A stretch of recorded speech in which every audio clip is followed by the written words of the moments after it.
Tyler Robinson, he just made his first court appearance since the assassination of Charlie Kirk. And today, prosecutors filing murder charges against the 22-year-old who they say confessed to the killing. Aggravated murder, felony discharge of a firearm, 2 counts of obstruction of justice, 2 counts of witness tampering, and the commission of a violent offense in the presence of a child.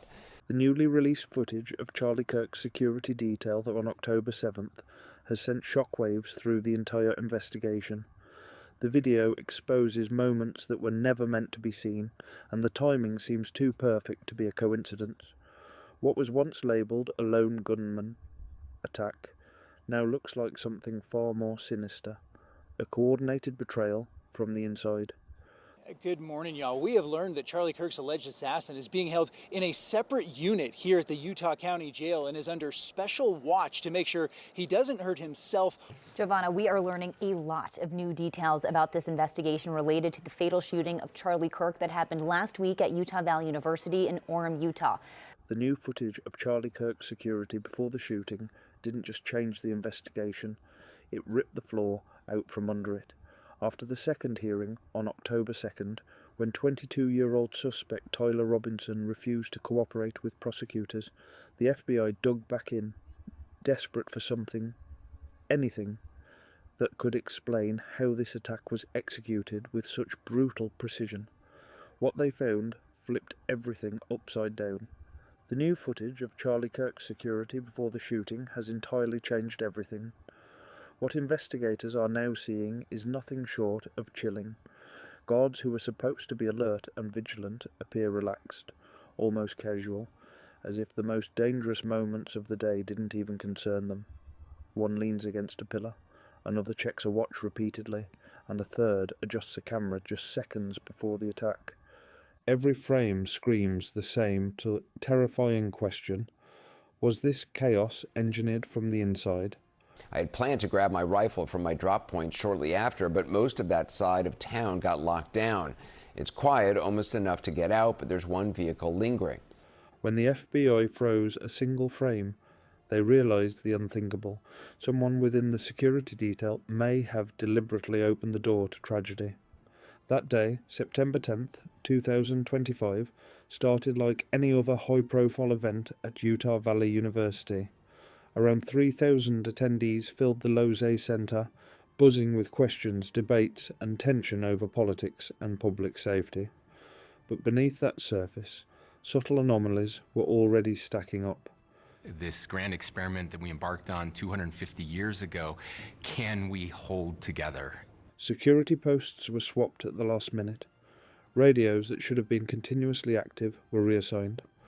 Witnesses later recalled noticing the guards acting unusually calm, almost nonchalant, as if the risk in the room didn't register. Meanwhile, the shooter's vantage point, a precise 130 meters away, was already established, every detail aligned for what was about to happen. And then, at exactly 12:23:25 p.m., during a heated discussion about mass shooters, the first gunshot shattered the calm.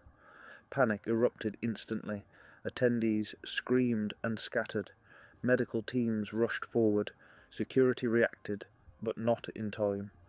Their movements were disjointed, hesitant, uncoordinated. Radios scrambled for updates that never came. The delay wasn't minor, it was critical. Every second of hesitation amplified the chaos. Analysts reviewing the footage now describes it as almost rehearsed, a pause that seemed to give the shooter the perfect opportunity. As the video was replayed frame by frame, investigators noticed details that would have been invisible in real time. One guard steps away for exactly 14 seconds. Another casually glances off camera, stepping out of view. A third adjusts a camera angle, creating a blind spot. State of Utah versus Tyler James Robinson. Could you state your name? Tyler James Robinson. These lapses weren't random.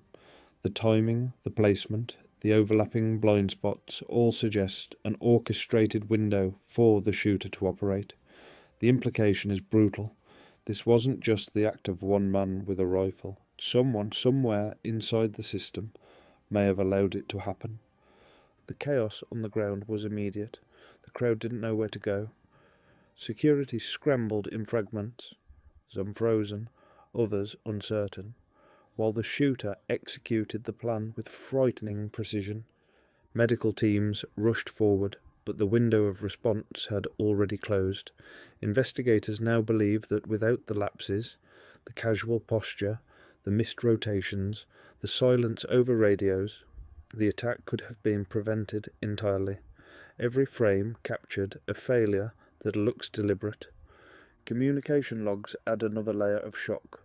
Radios that should have transmitted warnings went silent at the exact moments when quick responses mattered most. Footage shows overlapping blind spots lining up perfectly with guard rotations. Even minor details, traffic cones, obstructed exits, patrol paths, now appear coordinated, carefully manipulated to allow access and escape. The suspect is not cooperating with the investigation, but Utah Governor Spencer Cox says other people close to the suspect are cooperating. Witness accounts support what the cameras reveal. Attendees noticed the guard's calm behaviour before the shooting. One recalled a guard leaning against a wall, scanning the crowd with casual disinterest. Another said it felt wrong, that the energy in the room didn't match the supposed risk level for such an event. Combined with camera footage and communication logs, these observations suggest the lapses weren't mistakes. They were deliberate openings that the shooter exploited. For investigators, this combination of timing, distance, and internal lapses paints a terrifying picture. The shooter's 130-metre line of sight was perfect because the opportunity was artificially created. And then later, prosecutors say Robinson's partner asked, quote, "How long have you been planning this?" Robinson, "A bit over a week, I believe." Every detail, posture, rotation, delay, tells the same brutal story. Someone inside enabled it intentionally or through negligence so severe it's almost indistinguishable from intent. The hunt for the truth just got a whole lot darker. Federal agents reportedly uncovered a deleted drive labelled LCCAM12, a drive that nobody knew existed until now. And what was on it? Footage that had vanished from the official archives. Frames that could rewrite everything we thought we knew. Investigators pored over it frame by frame, and that's when things got truly chilling. In the shadows of one sequence, a figure emerges, slipping silently out of the roof access door. Not a student, not the shooter. Someone else entirely. Someone moving like they knew exactly what was about to happen. Suddenly, one of the guards, who had been questioned repeatedly, starts to look very different. His alibi crumbles under scrutiny. Timestamps from the footage contradict his story. What's worse, the timestamps reveal that the roof door wasn't just open. It was unlocked from the inside. Someone gave him access. Someone let it happen. This single drive is reshaping the narrative. What was once reported as a lone gunman attack now looks like an orchestrated breach, a plan executed with inside knowledge. Where chaos wasn't accidental, it was enabled. You weren't the one who did it, right? Robinson, I'm sorry. And the questions piling up are impossible to ignore. Who gave the order? Why did the footage vanish in the first place? And the most terrifying question of all, if the cameras were watching everyone, who was watching the cameras? As investigators continue to trace the digital breadcrumbs and comb through corrupted logs, one thing is clear: the story is far from over.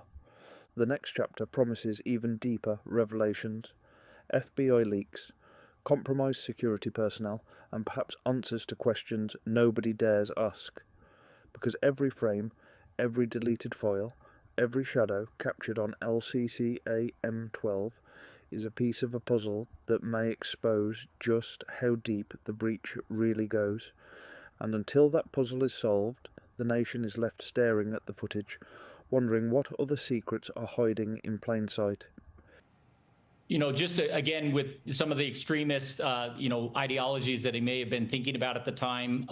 What we don't know is, and I think that the federal, state, and local partners probably have more information with regards to what his intent is, what he's been doing. I am filing a notice of intent to seek the death penalty. I do not take this decision lightly. Investigators are now racing against time to understand the full extent. They are studying every frame, every post, every rotation, searching for who might have allowed this window to open. The footage, once obscure, now carries an urgency and weight that cannot be ignored.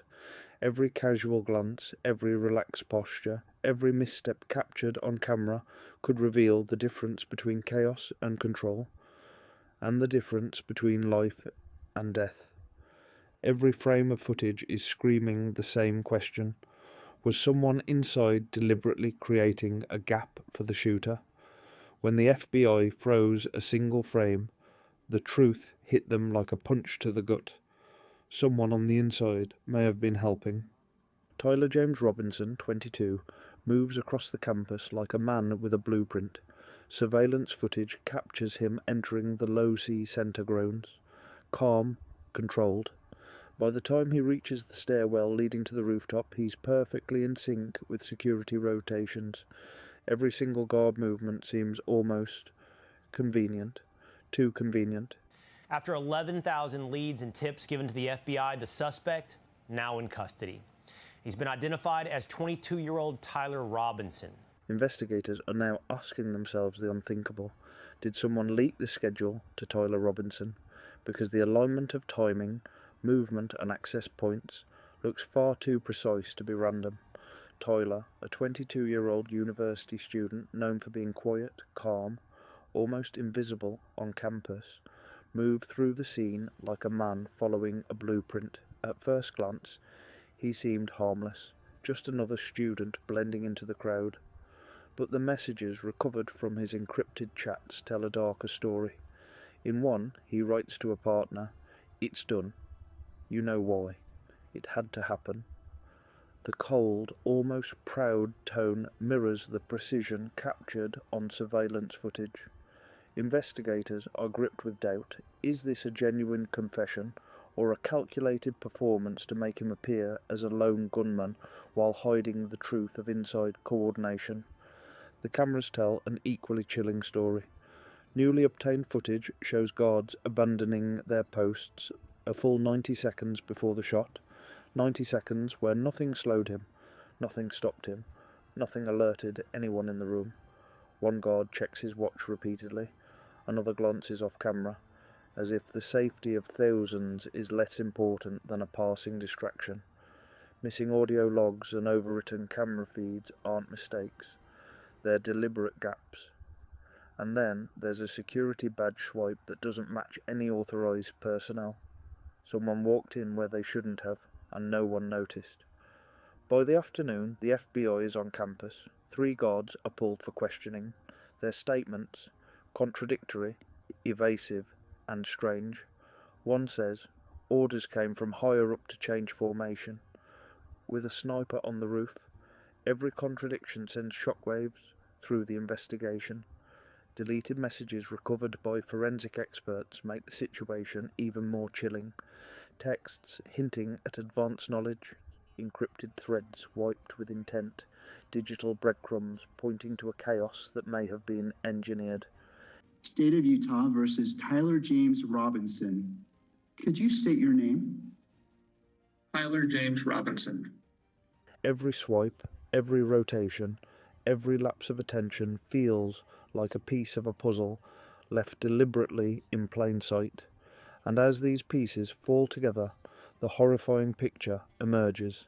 Tyler Robinson's calm, meticulous movements may not have been his alone. Someone inside may have enabled it, someone with access, someone who could control what happened in those deadly 90 seconds. And the question burning in every investigator's mind lingers like a shadow over the entire campus. If Tyler's movements were that precise, who was orchestrating the chaos from the inside? And how many more secrets are still hidden in plain sight, waiting to be uncovered? It's not just that the shooter was precise, it's that the system protecting the crowd, the stage, and Charlie Kirk himself seems to have failed in ways that could almost feel coordinated. Security gaps, missed rotations, silent radios, misplaced guards, unauthorized entries, taken together, the story the footage tells is disturbing. This wasn't sloppy. This wasn't random. And the more investigators dig, the more it feels like someone, somewhere inside, may have been complicit. So here's the question hanging over everyone like a shadow. Was this a meticulously planned, coordinated act with inside help, or was it just a lone killer who happened to exploit an unbelievable cascade of failures?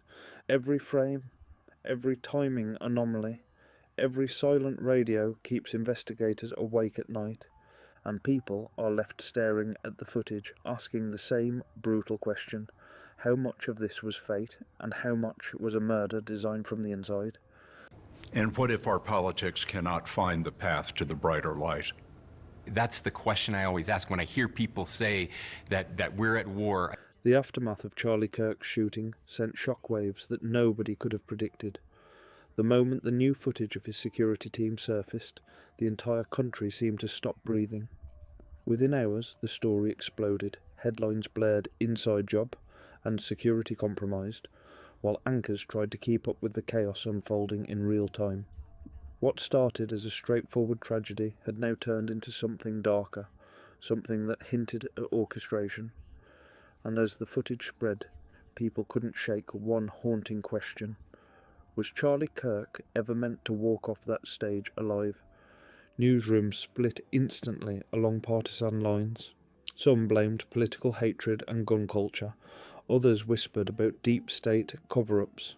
But beneath the noise, investigators and analysts were watching the same frames over and over, and the pattern they saw wasn't random, it was deliberate. Guards positioned too far apart, cameras tilted seconds before the shot, radios going silent in unison. Those details don't align by chance, they align by instruction, and that's when the whispers began. Behind the scenes, in quiet federal rooms with blacked out windows, agents started connecting the dots. Maybe this wasn't the work of a lone extremist. Maybe someone inside deliberately opened the door for him. Ideological infiltration became the new theory. Could members of the private security team have been sympathetic to Robinson's radical motives? Paid off? Compromised? One internal memo reportedly used the phrase selective non-compliance, meaning they didn't have to fire a shot to be part of the plan. They just had to look away at the right time. Inscriptions on a fired casing read, "Notices bulges, capital OWO, what's this question mark?" Inscriptions on the 3 unfired casings read, "Hey fascist, exclamation point, catch, exclamation point." And then investigators found something that froze them cold. In Tyler Robinson's apartment, tucked behind a false panel in his desk drawer, was a notebook filled with coded phrases and timestamps. One stood out, circled twice in red ink. Task 1, done. The implication was sickening. If there was a Task 1, what was Task 2? Who else was on the list? Was Charlie Kirk just the beginning? As they dug deeper, another question emerged. Was Robinson acting on ideology, or was he a pawn? Some of his recovered texts suggested he believed he was fighting back against a network of hate, but investigators noticed something odd. The network he described didn't exist in his personal communications. It existed only in anonymous online threads, seeded with messages from untraceable accounts.